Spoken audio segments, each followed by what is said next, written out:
So I met John early in my introduction to faith-based organizing while I was still in seminary. And so a decade later, I find myself on his staff, working for the Pico Network and working with him to develop and invest in the leadership of other faith leaders from many different faiths who make up the Pico Network. And it's been a real joy to know him, not only as a colleague, as my boss for a good spell, but also as a dear brother in Christ. And his whole life as a Jesuit priest, even dating back to when he was still a scholastic, getting involved in helping community organize themselves for the betterment of the people, especially those most in need.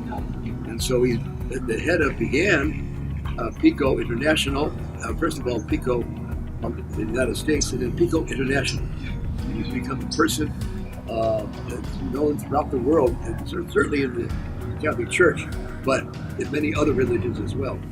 He is the founder of Pico. I mean, much of this is his vision and the vision of those who were working with him back in the late 60s. He tells a story, pretty well of how he was animated by his formation as a Catholic and his formation in the Jesuit tradition here at Bellarmine, to envision his ministry of being one that would be about social change.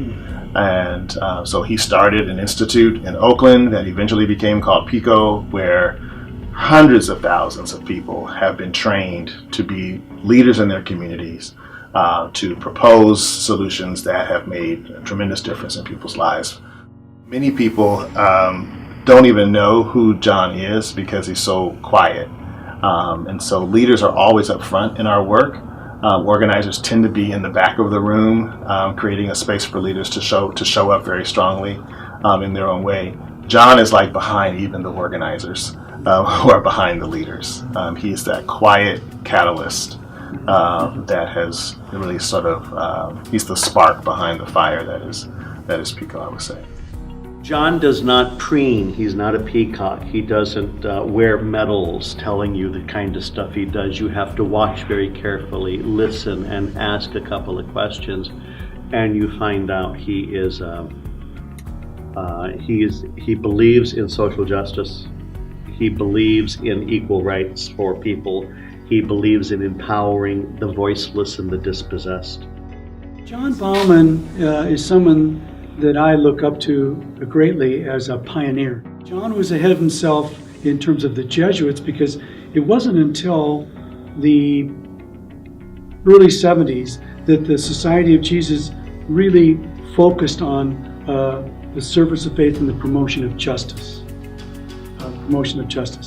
And you move all the way to our current Pope, Pope Francis, who is a Jesuit himself, who has made it very clear that the Catholic Church is a church for the poor. And John Baumann and Jerry Helfrich were on the forefront of that, way before we really started talking about that in the Catholic Church as well as in the Society of Jesus.